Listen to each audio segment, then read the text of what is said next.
Sana, tabro. Thong sim ta hong. Wari fazana ta sanasi. Yaimarana thong hanjan thinduna kauribado Leishna tadaba nate Dai. Mahak asawbana masado thumatkri. Nahan makai oirabadi siyongna saurumgadra haibadi khangdi. Adubu ngasisidi magi thamoida magi nupani hairiba misak asigi mami taba haurakbada ngairibani.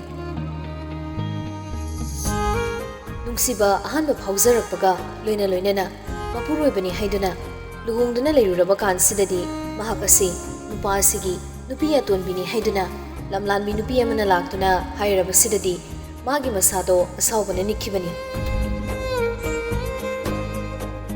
Yaimaranso anira ahumla kaubududa jek mok laroktrabadudadi thongdo kakhairakle. Makholdo taragana hena Leishna ki ikakhri. Prap changsilaktuna thongdo hangdorei. Thong hanglakpaduda Yaimarana jinsilaga karino mahage tawbada. Leishna na khangawdana Yaimaran gi mamaiduda kupangna set hazilai. Yaimarandu japlepi.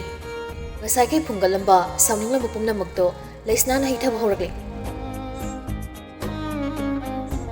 Nang naingonda haikiba mayamdo ai hus phawa kaudri. Kauragi khalui.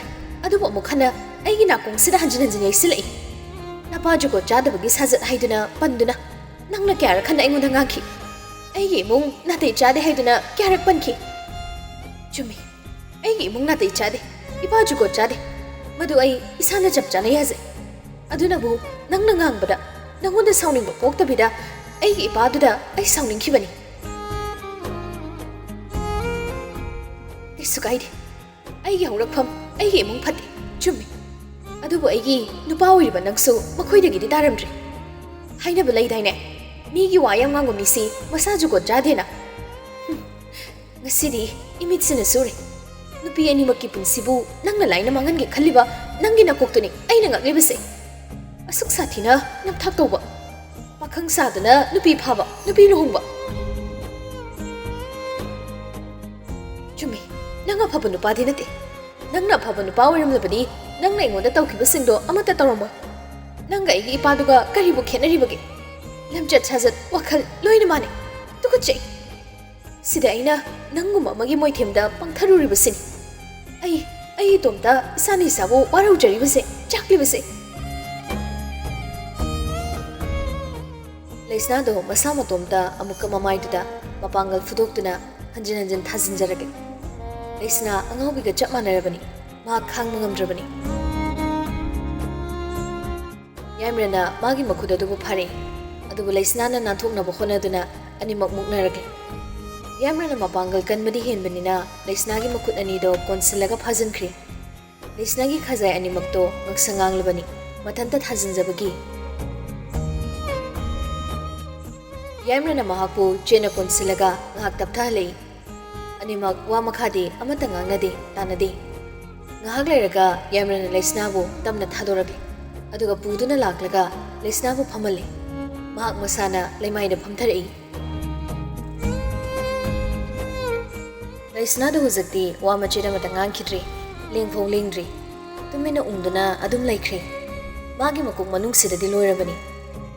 Mahak sangsar sida khwaidagi pamdaba nupasi magi apokpa sini. Masina maram oiraga nupi lonba nupa amata mahak yeningdi. Punsida mahak nupi amatagi makada yetki haina khandi. Aduga magi makada atopa nupi yelakpa thoklabasu loishinagani haina khallaga lakpani. Adubu ngasisi nupi amagi makada mana yetlare khallubada mahak angaubi oirabani.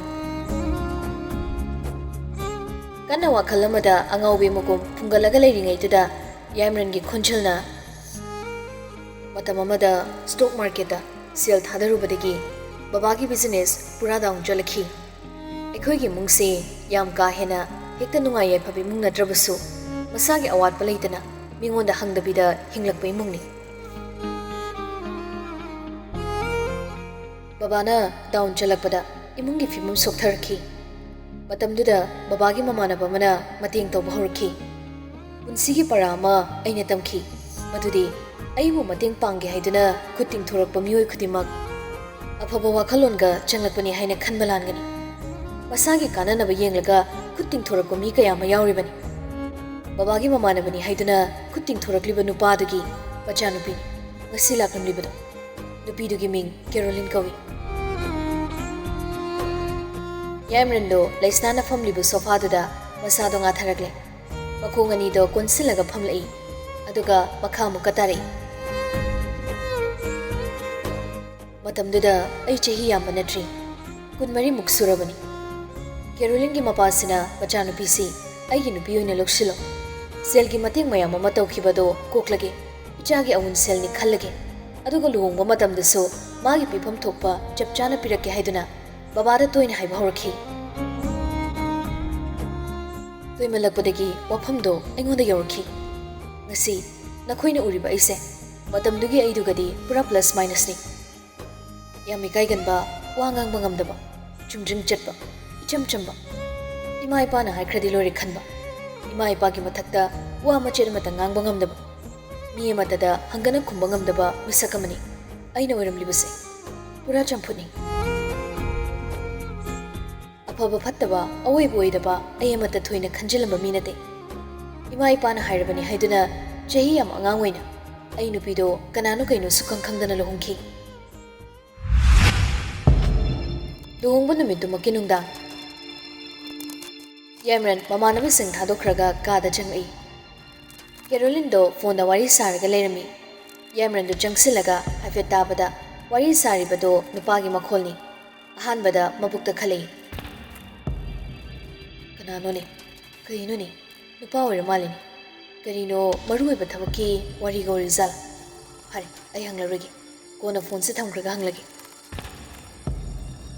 si khalaga mahak phamungda tamna phamthaduna Caroline bungai ri wari disitari asomdagi khumba dadraso Caroline ngangbadu dai as kapkanuba nangna dumaina kapaga aina kamaina nuai doino baba hoisina namdana luhongni ne aise ai nongni ni leraga hayake unasise numsidradi kaino numsibadunabu aikhoini chili natra ai baba na sumaina tongni khanglamladi Tilandabida nangunda dum noiromda luhonglamgadabani wari do tabada khange nupi se jeluni maana wari sanariba nupa se maga jeluba nupa duni nupi se matamdu dangangni adubu asiyongna ngambasidi angakpani Yaimaran do adu tawraklabadudadi phana tappa chambo isano nupani na fu hawalaga changsilaktuna hari kaino nangna nganari wado usitre nangi sengoda Haima kaino kaidoragi Caroline thawa wasadana khumlakpani Yaimaran na Caroline gi phone do mullaga langkhairage kaino di kaino nangna ngangnariba wa mayam do karino Carol se mongkon kankhalai he aingonda usitaba tawrakanu ko aina tawningba tawbada nangna thingbagi natik nate nang kari orige ha launarapududadi mama mapa mayam do loina tensilakle Hai, kaidongnarage ne angang sanoibo Yaimaran do wamakha amata taramdana thongdo hangdoraklaga bapada punsigi ahan boina nganglai munna hangbiyo baba asigi phibam sidi nakhoina mayam changlaga aigi punsi mangan ge habani se khakni machanupa na hairambado chingkhai lakpaga hiainugadi machagi ahanba aphingo matau subada punga ngakre ngakpada natana pakhatpam siyaukre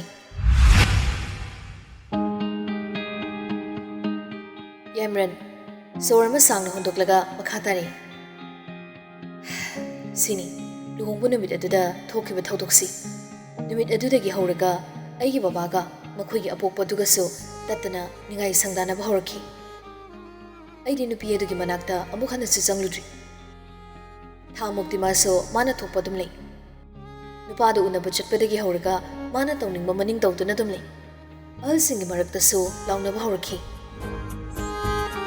Makhoigi mapaduna hairikibada machanupina cheluba nupado drugs sizinabagi mana pamdabagi aingonda machanupi se pisalakpani khanglaki thamadu lairamlaga adum nupido mathanta mayumda hankibani luhongbagi nungdangduda ngangkiba sentence ani du khakta natana aiga maga makhata bawa mata nganglakide usu nakide yumda lairamba matamdusu ai maga nongmato nate nonganbaga ai yumdagi thoklei numit tarba ahingda ayumda hanjali sini aiga maga gi warisi Leishna du unglambadagi Yaimaran yengtharai. Yaimaran gi maithongdo yam maklambado mahakurai. Yaimaran tapna makha amuka tari. Ahal masil hainaduna mari mangarakti hanjinanaba pumnamak kaukthoknaba honakhibani. Adubu ainasu wa amata ngangkhidabaga nupidusu lamchat hena hena luraktabagana maram oiraga chahi 10 se lerbani. Divorce tawrsa haiduna che anirak thakhibani. Nupi masasina tawroim mama palamda lei tholakpa yade aduda hairaga adum thaidana thaidoktuna lerbani. Ngasi yumsina laklamlibasina luhongba numitu ukibadudagi anirak suno uba numani. Yaimaran do handakti Leishna na mamai leisilakle. Leishna su mangonda yengduna leirambadagi amuk mamai onthokre. Yaimaran na Leishna gi makutto tamna paishilaga amuka hairei. Aigi wari haibabu sini. Sigi wari sidabu sengdoktabagi aingoda nungaitama ama leirambado ngasidi wai sangi. Ngasidi kokle wai sangi sana. Aina yumlonggi thamuk thoramda nang yahondriba sigumba mayamse wari edo kanagumba natraga kanagumbi amagi machindagi nangna takhigadra haidana kibadagi tawkhibani. Ngasidi madugi pakhatba kibadasu loina mang. Ai lamchat phazadaba mina desana. Aigi laibakta asum thu haidana tamlamba mangumlaba thawdok amana aibu mingjat thienaba honaba khaktani. Adubu thawdok aduna maram oiraga ai pura onkhibani. Sidi kananasu lamba phangnaroidaba mafam amada ai leptuna lerbani.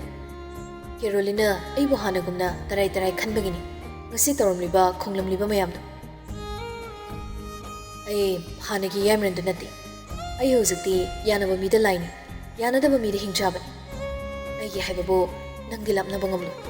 Nangna inakta leitrabadi pumnamak aremba oigani sikhaktani. Leishna do tarambadagi pukawotuna chakre. Yaimaran do handakti khamdri. Magi asingba hairabanina Leishna na liplakwa waripto mahaga dum yarage haina khankre.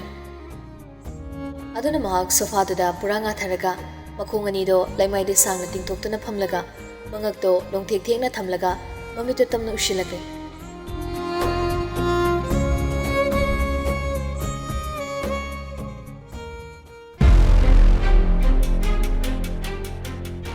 Somda Caroline do sumang mayayduda leplaga honjaw thawduna lawri. Mi leitro tabro. Yaimaran gi manaw nupado hana tholakpani. Kana Deblan mi nupidugi phibam dubada madi khangprekpu khangli. Pijek chakchangmakta duda kana unaba lakni jano haina hana khalai. Tasengbadi makhoi Caroline gi masakse phajana ningsingba oidrabani. Adugi simathakta Caroline gi masak phibam na chingbasi yamna khonglamle. Ai ahal singdo leitro kauthoro. Wahiduna kanano ne onthong usitana ngangi haidana khalambani. Adu munna yingsiluraba matamdadi hafet kabu ningsinglaktura machinda solei. Sidi oh kaino tawrisina. Wakalda khalaga mama mapabu kawrei. Ma baba tabro mi langli. Machanupagi makolda tariduna ahal anire thoklakle. Kanano yaima Mama na hanglakpani. Hangna sumangromda yingthuklubada leramliba phibamduga mama ibe madusu amuk khangpre khangle. Mapasu tholakpaga hafid yenglamlaga ahali bungodudi yam lemre khaladuna mama idu nakana madale thokre.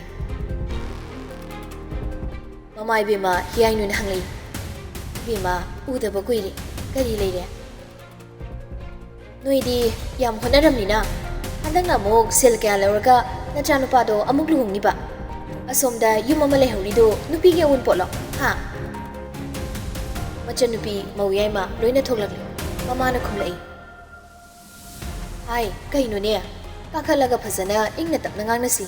Nangna sumang waya duda lawridubo karino. Taningde hanubi. Aiga walo shinarabo. Noina Nachanupado gi amuk anisuba luhung libadubo. Siram daisida noi loimak jail jangba tabani ne. Handakti mawiyay madoy na chongthuragle. Kari wangang sangano nang nangangliduna kanano si Wima. O aikoi itegi nupi chelu rabi ama mapana oida pada ngangsilaga pisala e haibadura. Itayna hana yengbidabadagi mapam chatke haibiduro sibo. Wahaidu Caroline ki asawbini. Hai, Nachom bi, nang kanano? Namaidu da thazilo haibro Haima, kaino hai sibo. Aibudi yumi kai yam chawna lingna panjaribi mangda lepliba ipuroiba asigi loinabini.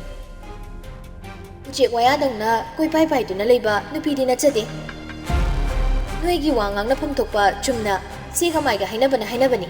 Nangna imadaga hanubi kaidi kaino. Jel changira kaidi kaino. Setok cha thoreiduga ngang thoreiduga. Mamai be mana mamobu khamzilakle. Ibema tumina leyo yani. Mina taragane isagi phasaboide. Ima dum ngangnagi tumina leyo. Mamagi wado taraga Caroline khuba khuduna karemnari. Wah, nungsinariba. Puranbi selda chopa chopi singse. Yaimana chongthorake tawbada mapai bungona phakre. Mamai be mana adum khumlai. Kari haiba lakpano be manang. Nakhoi pumnamakki mathakta case thananina Lamyanba laklibani.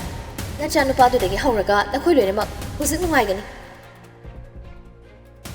Hoi ibema yenglasi. Thoba haibaduni. Mamana hujikso adum yam tamna khumli. Mamana suping pingalaktrabadudadi Caroline do ngangphom khanglakraduna maududa mu onsilaga hairi. Hey, Tumika, nang amusunungaini. Nachindo aina thuai bangam rabi yenguna. Amamam to oina noi loina. Kari to yengu haisinaina. Si haram laga Caroline do thokre. Yaimna solei. Kaino sidi maungamanina. Asinadi tachogodi kadai di yanane chanane. Hojiktada mapai bungona wangali. Tumileyu yaima. Nayambadubo kamai tawrizana. Asi amuk chatkidana nayambagi manak. Nataimbe maduga kamdongni sidi. Phone amukta tawraga haigega haiko. Hoi baba, ai tachogda phone tawraga phajana paw pikragi. Asidi beragi nupini. Phone tawbada yaman prayertri. Adudi yungi mi pumnamak asomda chalurase hauduna yanare. Gate nu so channelon silamaga mayamdo YaimaranX gida chatnaba haiduna gari thawdokre.